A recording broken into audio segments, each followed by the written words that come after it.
Bismillahirrahmanirrahim. Assalamualaikum warahmatullahi wabarakatuh. Waalaikumsalam warahmatullahi wabarakatuh. Alhamdulillah wa syukurillah wa nikmatillah wa la haula wa la quwata illa billah. Asyhadu an la ilaha illallah wahdahu la syarikalah wa asyhadu anna Muhammadan abduhu wa rasuluh amma ba'd. Para pemirsa yang Bapak cintai, insya Allah pada kesempatan ini motivator kita Pak Rahmat sudah ada di tengah-tengah kita untuk menyampaikan satu formula kehidupan, ya, yaitu jadilah lebih pintar. Jadi poin formulanya itu udah pintar, ya. Pintar itu satu singkatan terdiri dari 6 huruf, ya. P-nya pahami katanya konsep dasar. I-nya istirahatlah yang cukup, ya. N-nya itu nutrisi harus seimbang. Teknik belajar yang efektif, A-nya aktif berlatih, R-nya refleksi berkala. Nah, jadi untuk menjadi orang lebih pintar itu ada 6 poin yang harus ditempuhnya. Ya. Nanti kita akan dengarkan bagaimana uraian yang lebih lengkap dari formula yang sangat mudah dan singkat, tapi mungkin isinya itu cukup banyak dan rumit, ya. Maka Pak Rahmat sebagai penjelasan pada para pemirsa. Baiklah Pak Prof, terima kasih atas kesempatannya. Bismillahirrahmanirrahim. Para pemirsa, saya akan membawakan sebuah materi yaitu 6 tip supaya menjadi lebih pintar. Bagaimanapun kondisi kita, ya, insya Allah kita bisa lebih pintar dari sebelumnya kalau kita menjalankan 6 tip ini. Apa saja? Yang pertama yaitu pahami konsep dasar. Nah, seringkali banyak orang yang dia itu suka bingung karena konsep dasarnya kurang paham. Contoh misalnya, ya, konsep dasar bisnis internet. Contohnya ini sesuai dengan bidang saya. Banyak orang yang masuk ke bisnis internet, dia tidak memahami konsep dasarnya. Akhirnya dia pikirkan itu adalah bagaimana cara membuat website misalnya. Karena dia pikir yang namanya bisnis internet itu adalah membuat website. Akhirnya dia terjebak ke masalah hal-hal yang teknis dan bisnisnya tidak jalan-jalan. Akhirnya dia memahami konsep dasar bisnis internet. Akhirnya dia yang membuat website yang sederhana, yang penting jalan, dia tampilkan produk atau jasanya, kemudian dia promosikan. Akhirnya dalam hitungan minggu sudah mulai menghasilkan. Karena dia memahami yang namanya konsep dasar bisnis internet. Sama bisnis yang lain pun sama dalam bekerja, bahkan memahami mesin misalnya, bagaimana cara kerja AC misalnya, bagaimana cara kerja TV, bagaimana cara kerja komputer. Ya kita kalau ingin menguasai bidang-bidang seperti itu, kuasai konsep dasarnya atau garis besarnya, kemudian barulah kita belajar ke detail bagian-bagiannya. Nah, yang kedua yaitu istirahat yang cukup. Kan kita harus istirahat yang cukup. Karena sama dengan fisik, otak pun kalau dipakai itu akan mengeluarkan energi. Bahkan konon energinya sangat besar, bisa setengah dari energi yang kita keluarkan secara keseluruhan. Kalau kita terus berpikir, pikiran kita terus digunakan apalagi dengan keras, ya tentu akan lelah. Kalau pikiran kita sama dengan fisik kita, nah kemampuannya akan berkurang. Maka perlu istirahat, ya. Tidak terlalu banyak menggunakan pikiran kita agar kita itu kembali segar, kembali istirahat. Jadi perlu cara-cara, ya. Salah satunya itu adalah dengan tidur. Atau juga bisa melakukan aktivitas yang lainnya yang tidak menggunakan terlalu banyak otak. Ya tentu saja yang namanya otak itu akan selalu bekerja. Nah, tapi istirahat itu ya kita mengurangi kerja, hanya kerja-kerja otomatis yang tidak bisa berhenti. Yang ketiga yaitu perlunya nutrisi yang seimbang. Ya, karena otak kita pun ya perlu bahan baku, perlu energi, ya itu kan butuh asupannya. Harus ada asupannya, yaitu nutrisi. Contohnya tentu saja nutrisi yang bagus buat otak yaitu adalah ikan, ya. Terutama ada beberapa ikan yang bagus seperti ikan salmon, code dan sebagainya itu sangat bagus untuk otot. Tapi pada dasarnya hampir semua ikan itu bagus. Kemudian kacang-kacangan, buah-buahan, sayur, dan itu akan meningkatkan nutrisi untuk otak kita. Kemudian T-nya yaitu teknik belajar yang efektif. Ya, jadi cara belajar pun itu ya ada tekniknya, ada caranya. Mungkin yang sederhana ya yang akan saya share di sini adalah dengan menggunakan teknik Pomodoro. Sebenarnya ini bukan teknik belajar, tapi teknik mengatur waktu. Tapi ini bisa diterapkan untuk belajar, yaitu kita belajar fokus selama 25 menit, kemudian istirahat 5 menit. Karena harus istirahat itu tadi untuk menyegarkan pikiran kita. Kemudian belajar lagi 5 menit, istirahat 5 menit. Dan yang pun ada misalnya dengan menggunakan mind map, kita bisa memahami tadi ya, yang konsep besar atau garis besar itu lebih utuh, lebih mudah dipahami dengan mind map. Dan masih banyak ya, masih banyak teknik-teknik belajar yang akan membuat kita itu akan lebih pintar. Kemudian yang A-nya, pintar, A-nya, yaitu aktif berlatih. Kita ya sama seperti fisik, ya seperti otot fisik, kalau tidak dilatih, ya kan kaku, akan kurang lincah, akan kurang berpikir. Bagaimana caranya? Ya, bisa dengan mengerjakan soal misalnya, kalau bagi yang masih belajar, atau kita juga bisa memecahkan, ya, belajar memecahkan masalah-masalah sehari-hari. Tapi kita pikirkan, jangan langsung menyerah, kita pikirkan. Itu dengan cara berdiskusi. Ya, mungkin kita sering kali ya menyinggung bahwa perguruan tinggi di luar negeri itu lebih aktif diskusinya dibandingkan dengan pelajaran satu arah. Nah, kalau kita yang tinggal di Indonesia, kita bisa diskusi dengan teman kita, dengan mentor kita, ya, dengan siapapun, ya termasuk bahkan dengan pasangan di rumah, bisa diskusi supaya otak kita itu terus dilatih. Nah, jadi dengan cara diskusi itu otak kita akan lebih perigau ya, selain lebih lincah melihat berbagai masalah dari berbagai sudut pandang. Bahkan jika kita berlatih itu dengan orang yang memang berlawanan dengan kita. Kita itu akan benar-benar melatih otak kita. Kemudian yang terakhir, R-nya adalah refleksi. Kalau bisa juga evaluasi, tinjau ulang. Makanya kalau di sekolah kan ada yang disebut dengan ulangan ya, atau tes akhir semester, tengah semester, yaitu untuk melihat dan meninjau ulang sejauh mana kita itu belajar.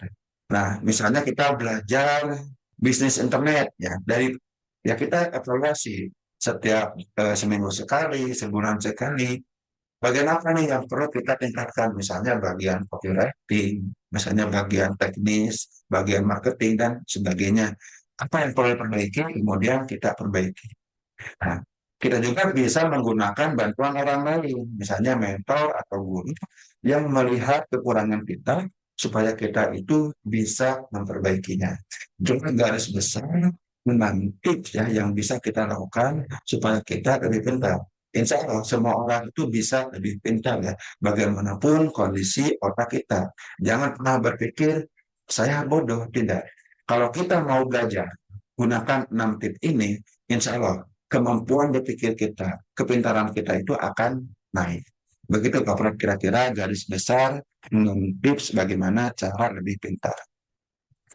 Baiklah, Pak Rahmat dan juga para pemirsa, mari kita coba dalami dari setiap poin yang tadi telah disampaikan oleh Pak Rahmat.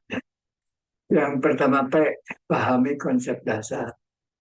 Nah, Bapak mau bertanya sama Pak Rahmat nih, kalau seorang ingin menjadi seorang wirausahawan, itu konsep dasarnya itu apa tuh? Ya, pertama karena ya seorang ahli manajemen bisnis mengatakan konsep dasar bisnis itu cuma dua, Pak Prof.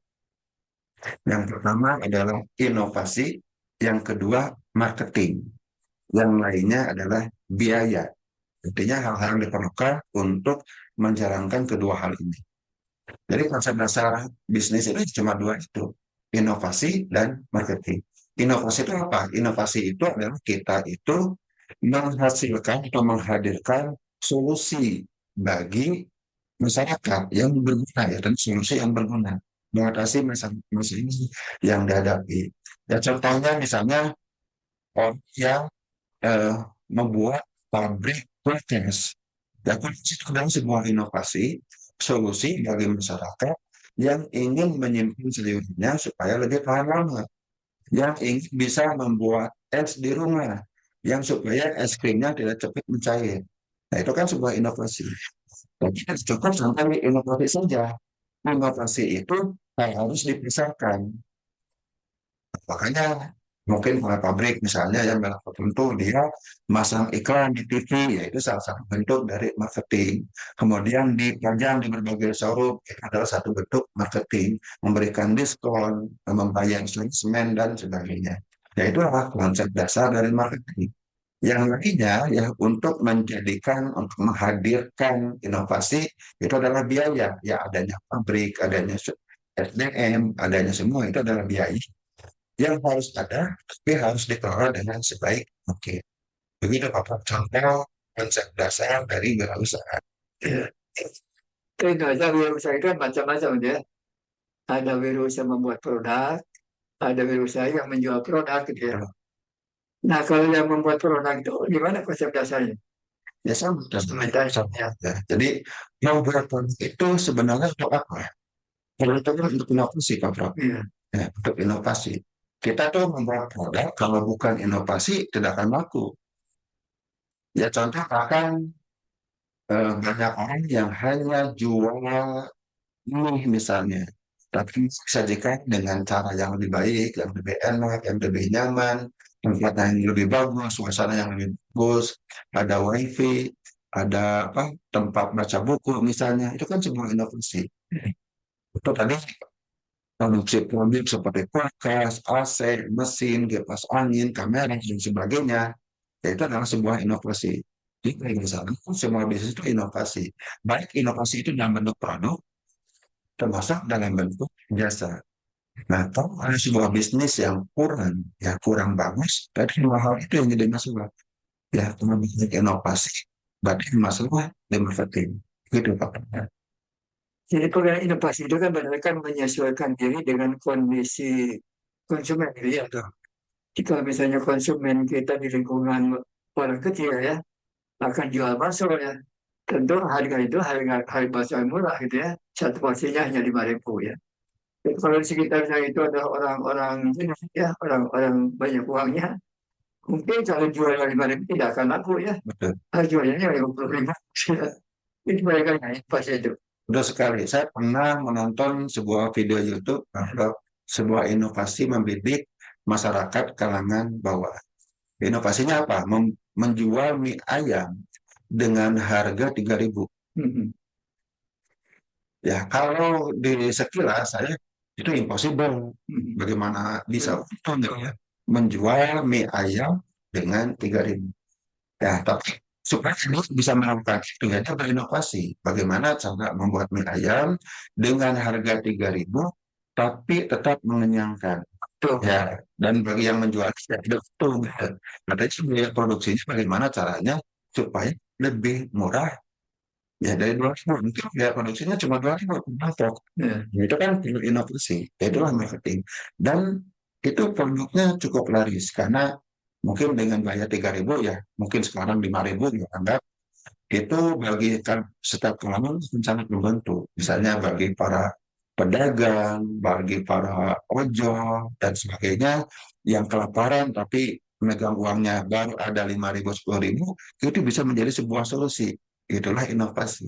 Ya. Berbeda tadi kita bahwa kalau di kalangan orang kaya mungkin ya menjual bakso itu dengan harga yang 50.000, ya itu bisa juga itu. Tapi tetap kita harus bisa memberikan nilai layak enggak bakso kita itu dihargai dengan 50.000. Mungkin bukan hanya baksonya yang dilihat, Ya. tapi tempatnya juga, Tempatnya. penyajiannya juga dan sebagainya. Begitu. Ya. Baiklah, kita lanjutkan pada yang kedua ini. Jadi kalau kita ingin lebih pintar harus istirahat cukup. Ya. Dan di sini sampai oleh Pak Hamid itu hanya tidur saja gitu ya. Kan istirahat itu macam-macam gitu kan. Ya. Apakah misalnya bekerja itu satu hari itu maksimal sekian jam ya. Atau setiap sekian jam kita istirahat ya. Itu gimana ini? Supaya otak kita jalan, fisik kita juga tetap segar. Ya sebenarnya yang namanya istirahat tidak hanya tidur. Ya, tidur itu adalah contoh kita itu mengistirahatkan otak, salah satunya tidur. Tapi tidur tetap harus dilakukan, tapi ada cara-cara istirahat yang lain yang bisa kita terapkan. Sebenarnya tekniknya sangat banyak. Mungkin ada juga kita pernah mendengar istilah yang sedang ngetren itu healing, Pak Prof, ya. Healing itu kalau dari segi bahasa sih menyembuhkan, artinya mungkin meregenerasi lagi sel-sel otak itu. Nah, healing itu sekarang sering diartikan healing itu dengan teknik, dengan tempat-tempat yang menyenangkan. Nah, ketika pergi ke tempat-tempat yang menyenangkan, mungkin kerja otak bagian berpikirnya itu istirahat. Tapi tentu beberapa yang lain tetap bekerja. Maka ada juga orang yang istirahat itu bisa dengan jalan-jalan. Prof. Jadi sehari-hari dia berpikir terus, kemudian dia ngambil waktu jeda jalan-jalan, baik jalan-jalan pagi maupun jalan-jalan sore. Karena fokus otaknya akan beralih yang asalnya misalnya dia itu memikirkan masalah pekerjaan, ya, akhirnya dia beralih kerja otak otomatis untuk berjalan dengan baik. Contoh yang lain nih, ada juga yang melatih otak itu, ya, mengistirahatkan otak itu dengan melakukan pekerjaan-pekerjaan yang repetitif. Misalnya nih cukup unik ya dengan menyelam. Gitu. Jadi menyelam itu bisa mengistirahatkan otak bagian tertentu. Ya, meskipun aktifkan otak yang lainnya supaya fokus. Nah, itu nih ternyata bisa mengistirahatkan otak. Karena pada dasarnya otak itu tidak pernah berhenti. Kapan otak berhenti ya saat kita mati. Bahkan saat tidur pun otak di bawah sadar itu terus bekerja, Pak Prof. Yaitu mengatur jantung kita, ya, mengatur napas kita, yaitu kan yang mengatur adalah otak kita. Tapi, nah dengan tidur, bagian-bagian otak yang untuk berpikir, menganalisa, dan sebagainya itu istirahat. Jadi banyak sekali Pak Prof cara mengistirahatkan otak. Ya. Dan yang dimaksud istirahat itu kan bukan berarti diam kan, Betul. tapi tidak melakukan pekerjaan yang seperti itu ya, Ya, tapi kerjaan yang lain lah. yang mengalihkan. Ya misalnya hari Minggu lah, itu kan kadang-kadang orang itu kerja keras, lari-lari, ya, ya, Betul. itu kan sebenarnya lebih lebih banyak menggunakan tenaga dibandingkan waktu kerja. Jadi saat lari itu kita fokus ke fisik. Ya, jadi fisiklah yang bekerja yang lebih banyak sehingga otak itu sebagian besar akan istirahat. Begitu. Ya. Jadi kan berarti istilahnya bisa istirahat fisik, bisa istirahat otak gitu ya. Betul. Oke lah. Lanjutkan dengan yang ketiga N, nutrisi seimbang. Nah ini masalah nutrisi ini Pak Rahmat ya. Di satu sisi dewasa ini kita itu banyak sekali orang itu tergantung pada terutama makanan ya. Makanan-makanan yang dibuat orang lain. Ya, ya buat keluarga bapak aja lah sedikit-sedikit mereka itu ya pesan ke sana pesan ke sini ya. Jangan masak sendiri gitu ya. Itu gimana nih pengaruh pada kesehatannya bagus atau enggak? Ya sebenarnya kuncinya itu adalah bagaimana kita memilih beli kemana gitu. Jadi dan memilih apa. Ya mungkin kita perlu lebih banyak belajar ya tentang berbagai makanan, terutama terutama makanan apa saja yang bagus buat otak. Nah, pertama ya contoh tadi saya sebutkan misalnya ikan, kacang-kacangan, buah-buahan dan sayur itu bagus sekali buat otak. Yang kedua, kita juga perlu belajar bagaimana cara mengolah makanan. Ya, misalnya kayak daging itu bagus ya buat otak. Tapi kalau di gurunya giginya ya itu tidak bagus lagi. Jadi kita perlu memahami bagaimana cara mengolahnya, cara mengolah yang bagus. Ya. Mungkin kalau kita misalnya kata seorang ahli kesehatan, seorang dokter, misalnya Pak Prof, rendang itu dari segi rasa yang sangat-sangat enak. Bahkan kata orang itu paling enak sedunia, ya selain sate dengan rendang. Tapi dari segi gizi itu sudah banyak berkurang Pak Prof, rendang itu, gizi dagingnya itu. Karena cara masaknya yang luar biasa, yang sampai dari daging yang apa awet yang yang keras ya, menjadi ya sebuah masakan yang empuk dengan bumbu yang masuk ke dalam. Enaknya luar biasa itu rendang. Tapi dari segi gizi, kemudian misalnya buah-buahan, ya. Istri saya ya sebagai seorang ahli gizi sering mengingatkan kalau buah-buahan itu lebih baik yang langsung dimakan, bukan di jus. Karena yang dimakan itu saat kita mengunyah itu akan mengaktifkan hormon dalam mulut kita yang akan meningkatkan manfaat dari buah sendiri dibandingkan dengan kita minum jus yang tanpa dikunyah. Begitu juga cara masak sayur. Yang paling bagus itu adalah sayur yang masih segar. Kalau dimasak tidak terlalu membuang gizinya, misalnya direbusnya terlalu lama, airnya dibuang dan sebagainya. Jadi cara pengolahannya. Saat kita membeli ke orang lain, kita lihat yang kita beli itu apa, bagus nggak buat otak, kemudian bagaimana cara pengolahannya. Bukan berarti kita harus kita beli makanan-makanan yang lain, tapi kita harus mengalokasikan ya sebagian anggaran kita untuk membeli ya sumber nutrisi yang bagus. Ya misalnya ya kita alokasikanlah untuk beli buah. Mungkin buah yang harganya cukup murah ya. Misalnya pisang. Nah, pisang kan cukup murah, itu bisa menjadi sebuah konsumsi harian kita. Atau apalagi buah yang lain ya, yang kita perlu alokasikan dan kita makan langsung dalam bentuk yang segar. Itu lebih bagus buat ke tubuh dan otak kita. Begitu kan. Kan tujuan kita mengkonsumsi nutrisi lima itu supaya otak kita itu kan menjadi bisa bekerja dengan normal gitu ya. Tuh. Bapak seringkali melihat tayangan yang ditayangkan oleh gubernur kita lah ya. Dia suka berhubungan dengan orang-orang kecil lah. Itu makanan itu sangat-sangat sederhana ya.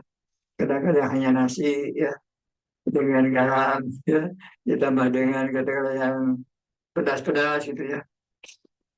Itu patah sekali apabila sebagian besar rakyat kita itu ya otaknya itu kurang bagus gitu ya. Karena memang giginya itu terlalu sederhana lah ya. Jadi kemudian ini kan kalau kita ingin bagus itu harus adanya vitamin ini 4 sehat 5 sempurna gitu ya. Dulu masih ingat lah waktu di sekolah lah ya. Betul. Jadi kalau kamu ingin sehat katanya makan 4 sehat 5 sempurna gitu. Tapi mungkin secara konsep itu memang bagus ya. Tapi dalam praktek itu mungkin banyak sekali rakyat kita yang tidak bisa memenuhi itu ya. Gimana nih? Apa solusinya? Ya, memang sangat miris bahwa kondisi perekonomian di Indonesia, di seluruh Indonesia bahkan, apalagi kalau kita mengingat misalnya di Palestina, bagaimana anak-anak kita itu tidak mendapatkan asupan gizi yang luar biasa. Ya salah satu solusinya adalah ya kita juga perlu eh, bagi masyarakat, bagi orang-orang yang mampu, ya memberikan perhatian. Ya. Maka di Islam itu kita ada solusi yang disebut dengan zakat. Nah, jadi zakat itu adalah pengeluaran wajib bagi seorang muslim supaya apa? Supaya bisa membagi. Ya, supaya bisa membagi eh, kepada rakyat-rakyat yang membutuhkannya, yang berhak menerima zakat. Bahkan ada hadis juga yang mengatakan jika ada tetangga kita yang tidak makan, ya, 40, misalnya 40 rumah dari kita tidak makan, dan kita membiarkannya, itu akan ikut berdosa. Artinya dalam Islam itu kita dianjurkan untuk benar-benar sangat memperhatikan ya orang lain minimal dari segi makannya.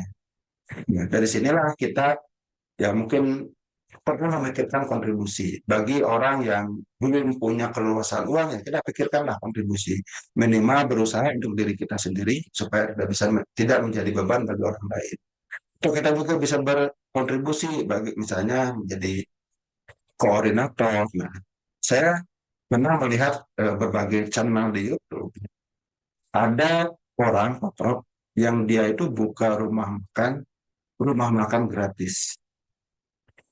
Artinya dia menggratiskan siapapun yang makan di tempat ini. Gimana dengan konsep presiden kita sekarang ya? Makan siang bergizi itu ya yang diberikan kepada setiap murid kita di Indonesia ini. Ya, kalau seandainya ya saya tidak bisa menilai itu sudah semua kebijakan pemerintah. yang ya perlu dimanfaatkan dengan sebaik mungkin. Ya perlu dimanfaatkan sebaik mungkin bagi masyarakat yang bisa mengaksesnya ya. Anak sekolah dapat makan gratis itu bagus, sangat bagus. Cuma yang perlu makan juga kan bukan hanya anak-anak, Bapak. Bukan hanya anak sekolah. Itu yang sekolah sekolah di rumah kan ada nenek, kakek, bapak, ayah, ibu yang terus ya, gurunya ada. Bukan yang terus ada. Itu sebuah solusi, tapi belum menjadi solusi yang menyeluruh. Ada konsep dari setiap masyarakat yang memungkinkan menyamaratakan. Nah, contoh tadi saya sebutkan ya orang-orang yang membuka rumah makan gratis, ya bukan bukan bukan semua Pak. Bagaimana dia bisa sampai sehari itu katanya bisa ratusan bahkan ribuan versi, bahkan punya banyak cabang. Jadi udah ribuan orang yang terbantu makan dari rumah makan itu. Terus kalau semakin banyak orang yang mau ya berkontribusi membantu masalah makan di Indonesia, ya akan sangat membantu. Gitu. Cuma ya sayangnya ya orang yang peduli dan mau membuka makan gratis masih sedikit, Pak Pro. Mungkin ini mudah-mudahan yang lebih banyak menular bagaimana caranya.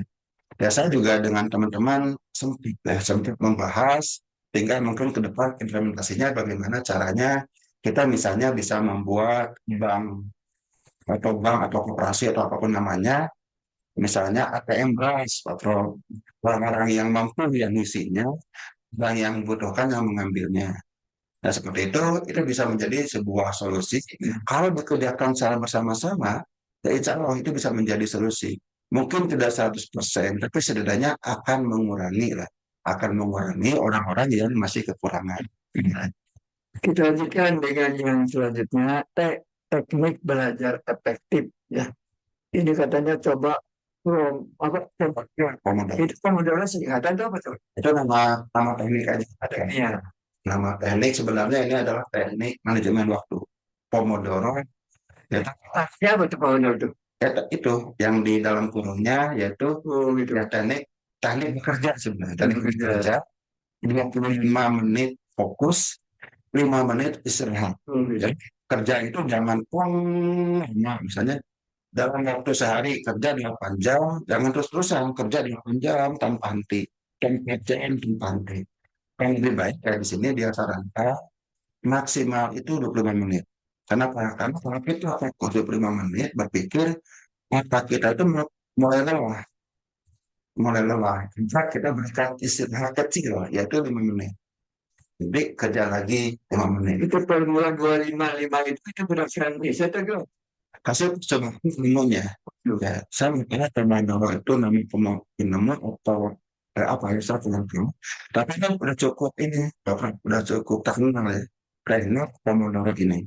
Jadi sudah banyak yang menerapkannya, sudah banyak yang merekomendasikannya. Artinya teknik sederhana ini ya cukup efektif, baik dalam bekerja maupun dalam belajar. Jadi inti nama kalau kita kerja itu jangan terus-terusan gitu ya. Itu Harus ada istirahat. ada selangnya. Yang khususnya 255 ya. Oke. Kita lanjutkan dengan yang selanjutnya. Aktif berlatih. Nah ini juga tentu sama dengan yang di atas nih ya. Berlatihnya itu berapa lama ini? Kalau dikatakan aktif berlatih itu. Apa berlatih misalnya berlatih tentang keterampilannya atau berlatih apa gitu ya? Ya di sini berlatih bagaimana caranya supaya pikiran kita itu ya lebih terampil dalam berpikir. Kemudian bagaimana caranya supaya ilmu itu lebih melekat. Ini artinya berlatih kembali kan? Ya, Kalau akan kerja itu kan sudah mendapat latihan dulu gitu ya. betul. Dari sekolah, misalnya Betul. sarjana, dan tugasnya di sini ya. Mungkin itu tidak cukup gitu ya. Ya, nggak cukup. Jadi yang namanya melatih itu pertama itu untuk mempertahankan. Dan yang namanya untuk mempertahankan apa yang sudah kita bisa. Yang kedua ya berlatih itu untuk meningkatkan. Jadi meskipun kita sudah belajar misalnya ada orang nih yang sudah belajar ilmu manajemen, belajar ilmu manajemen. Nah, supaya kita itu mempertahankan ilmu manajemen itu, ya mungkin kita harus melatihnya sering diskusi, diskusi berkaitan dengan manajemen. Kemudian dengan diskusi ini kan kita akan terus berpikir dengan mindset manajemen. Kemudian ilmu manajemen yang sudah kita pelajari itu kalau sering kita bahas, sering kita pikirkan akan lebih melekat dalam pikiran kita dengan cara dilatih itu untuk mempertahankan. Nah, apalagi kalau kita melatihnya dengan berbagai tantangan atau dengan berdiskusi itu akan meningkatkan. Jadi latihan itu untuk mempertahankan plus untuk meningkatkan. Ya, sama kayak kita latihan di sepak bola, Pak Pro. Kalau orang yang sudah lama tidak berlatih, kemampuannya itu akan turun. Maka ada yang disebut namanya latihan untuk mengembalikan apa kebugaran, juga mengembalikan skill. Nah, seringkali dilatih itu dasar-dasar saja. Yang penting ada latihan. Ya, pertama kan kadang-kadang kan teknologi maju terus gitu ya. Betul. Kalau kita tidak mau belajar lagi ya, kita akan ketinggalan ya. Ya. Saya kira juga interest nih. Refleksi berkala. Apa maksudnya nih? Yaitu refleksi berkala itu melihat sejauh mana perkembangan kemampuan kita, kemampuan cara berpikir kita. Kalau istilahnya di sekolah itu yang semacam ulangan atau evaluasi tengah semester, akhir semester seperti itu. Jadi supaya kita bisa lihat kemampuan kita itu sejauh mana. Nah, kira-kira apa ya? Disarankan kita setiap minggu tinjau ilmu apa sih yang kita dapatkan di minggu ini. Seringkali orang itu tidak melakukan ini. Jadi dia tidak meningkatkan ilmunya. Kalau kita tidak bisa mengukur, kita sulit untuk meningkatkannya. Wah, saya minggu ini mendapatkan ilmu baru tentang bank. Kemudian minggu depan saya mendapatkan ilmu baru tentang C. Nah, dia dalam satu tahun dia sudah mendapatkan 52 ilmu baru. Kalau seandainya refleksi ini dijalankan. Cuma ya ini seringkali orang itu lupa. Akhirnya ya gitu-gitu aja. Termasuk tadi kan sempat disinggung tentang ya di episode sebelumnya tentang membaca Al-Quran. Banyak orang yang udah sekian tahun hidupnya baca Qurannya masih gitu-gitu saja. Perlu dilakukan evaluasi. Sholatnya masih gitu-gitu saja misalnya. Kemudian pemahaman bacaan Al-Qurannya gitu-gitu saja. Perlu dievaluasi. Dan refleksi ini bisa kita lakukan sendiri dan akan lebih bagus juga jika dengan bantuan seorang guru supaya guru itu bisa melihat apa yang bisa diperbaiki di diri kita sendiri yang seringkali ya kita itu terjebak dengan yang disebut dengan blind spot, titik buta. Kita tidak bisa melihat kekurangan kita, tapi kalau guru kita itu bisa melihat kekurangan kita yang bisa kita perbaiki. Begitu. Oke, ya. Jadi memang evaluasi diri itu harus dilakukan secara terus-menerus ya. Betul. Di sini sebutkan 1 minggu dan 1 bulan, mungkin juga kalau perlu setiap hari gitu ya. Terus, Kita evaluasi diri apa yang terlakukan pada saat itu. Nah, barangkali ini udah cukup Pak Ahmad ya menjelaskan. Tapi Pak ingin menyampaikan satu hal ya. Bapak pernah mendengar ini dari gubernur baru katanya tidak ada satu kebiasaan atau satu semacam ya pola orang Sunda itu ya untuk mengembangkan diri yaitu cager, bager, pinter, pinter, singa enggak ada. Cager, bager, bener, pinter, singa ya. Singa itu tampaknya cerdas gitu ya atau terampil gitu ya. betul. Gimana? Barangkali bisa mereka itu pendapat Pak ya. Ya dalam pepatah-pepatah Sunda itu ya luar biasa banyak sekali pepatah-pepatah Sunda yang kadang dulu itu ya kurang dipahami dan dipahami itu setelah dewasa. Jadi memang banyak ya banyak pepatah Sunda yang perlu yang bisa kita pegang ya. Hmm. Tadi emang Cager, jago ya jadi sebuah target kehidupan dan kebiasaan kehidupan yang harus dibiasakan. Pintar, singar itu mungkin lebih ke ya, terampil. Kalau pintar, pintar, pintar, pintar. Nah, ya, contohnya saya yang sering kali menetap itu adalah peribahasa Cikaracap Ninggam Batu. Lembung jadi legok. Kita cocok dengan tips menjadi lebih pintar. Nah, jadi Meskipun kita merasa saya itu bodoh, tapi kalau kita terus menerus belajar, Istiqomah ya. istiqomah belajar, itu bisa, akan bisa. Seperti tetesan air, ya, Cikaracak itu tetesan air, lalu menambah ya, yang menetes ke batu, si batu itu menjadi legok. Nah, saya cuma tes, dan lalu kan, nah, batu itu keras. Karena konsisten terus menerus, batu itu berlubang. Ya, kalau yang keras, batu yang keras bisa berlubang. Cikaracap, ninggang batu, laun-laun jadi legok. Itu adalah peribahasa bahasa Sunda yang sering kali saya pegang. Sekeras apapun, ya, sulit apapun, kalau kita konsisten memperbaikinya, insya Allah kita akan menjadi lebih baik. Meskipun kita merasa saya ini bodoh, tapi kalau terus menerus kita meningkatkan kemampuan kita, maka kita akan menjadi lebih pintar. Ya, begitu, Pak. Baiklah Pak Rahmat, juga para pemirsa, itu aja barangkali ya sajian yang dapat disampaikan oleh Pak Rahmat. Besar sekali manfaatnya. Bagaimana supaya kita itu makin lama makin baik ya, makin pintar ya. Sekarang sudah pintar ya, tapi memang kita harus lebih pintar lagi karena kehidupan itu berkembang, teknologi itu berkembang ya. Kalau kita tidak belajar terus, tidak berlatih terus, tentu kita akan ketinggalan. Maka Pak Rahmat dirangkum sekali lagi supaya para pemirsa bisa memahami apa yang disampaikan oleh Pak Rahmat. Baiklah pemirsa, ya, insya Allah, ya, dengan memegang prinsip Cikaracak, ini gambar tuh laun-laun menjadi logo. Artinya air menetes, yang menetes ke batu lambat laun akan membuat batu itu berlubang. Kita akan menjadi semakin pintar.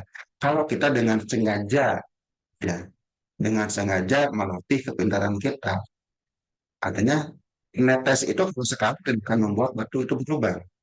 Itu berlubang karena netesnya terus menerus. Kalau kita meningkatkan kepintaran kita terus menerus, maka kita akan semakin pintar. Caranya pertama itu kita harus memahami konsep dasar. Jadi lihatlah konsep dasarnya segala sesuatu itu, lihat konsep dasarnya itu seperti apa. Jangan hanya lihat sparsing. Ya, maka melihat agama pun harus kafir, harus menyeluruh. Tidak boleh hanya sebagian-sebagian saja. Cara kerja mesin, kita lihat dulu secara menyeluruh, baru perbagian. Cara kerja bisnis, lihat dulu secara menyeluruh, baru perbagian, dan sebagainya. Dengan memahami konsep dasar, kita akan lebih paham. Yang kedua, ya otak itu pun perlu istirahat. Jadi kita perlu mengistirahatkan otak. Salah satunya adalah dengan tidur atau mengalihkan aktivitas kita yang berbeda. Kalau kita terus-menerus menggunakan aktivitas otak berpikir, coba aktivitas otak yang diaktifkan yang lain, misalnya yang tadi mengerjakan yang rutin, jalan kaki, aktivitas fisik, dan sebagainya. Kemudian yang jangan dilupakan adalah kita harus mengasupi otak kita itu dengan nutrisi yang seimbang. Ya, tentu ya ini akan membutuhkan biaya, ya mulai dengan semampu kita. Karena seringkali ya kita hanya berubah cara masak itu akan meningkatkan cara kita itu mendapatkan nutrisi. Yang mungkin dulu kita seringkali memasak yang sampai suka menggoreng misalnya, coba misalnya dengan merebus atau mengukus, dan gizinya itu lebih tinggi. Jika bisa dikonsumsi secara segar, itu pun bagus. Sayur dan buah dikonsumsi dengan segar itu gizinya lebih utuh, lebih bagus. Tentu dengan memperhatikan kebersihannya ya supaya bersih dari obat kimia dan bakteri dan sebagainya. Kemudian yang keempat, kita juga harus belajar teknik belajar. Banyak cara, ya banyak cara. Kalau saya membahas teknik belajar, mungkin perlu berjam-jam podcast, Pak. Coba yang teknik yang sederhana dulu, yaitu Pomodoro. Caranya simpel. Kalau kita fokus 25 menit belajar, istirahat 5 menit. Kita fokus 25 menit berpikir, istirahat 5 menit. Dan itu saja. Jadi jangan terus-menerus memantau secara terlalu lama. Kemudian yang kedua adalah yang kelima adalah dengan aktif berlatih. Yaitu dengan mengerjakan soal, mengerjakan proyek, berdiskusi, ya. Mungkin termasuk ya dengan diskusi. Bahkan sekarang kita juga bisa berdiskusi dengan AI. Itu pun bisa menjadi cara kita untuk melatih otak kita. Dan yang keenam adalah melakukan refleksi secara berkala. Tinjau ulang setiap minggu sejauh mana kemajuan kita, sejauh mana yang sudah kita pelajari. Jika ada yang belum paham, rencanakanlah ini yang akan dipelajari di minggu depan. Ya, dengan 6 ini, insya Allah kita akan menjadi lebih pintar. Mungkin sekarang kita sebenarnya sudah pintar, tapi dengan terus melatih ini akan semakin pintar. Kalau kita semakin pintar, maka kita akan lebih mampu ya, mendapatkan solusi-solusi atas masalah kita. Begitu Pak Prof ya. Mudah-mudahan bermanfaat.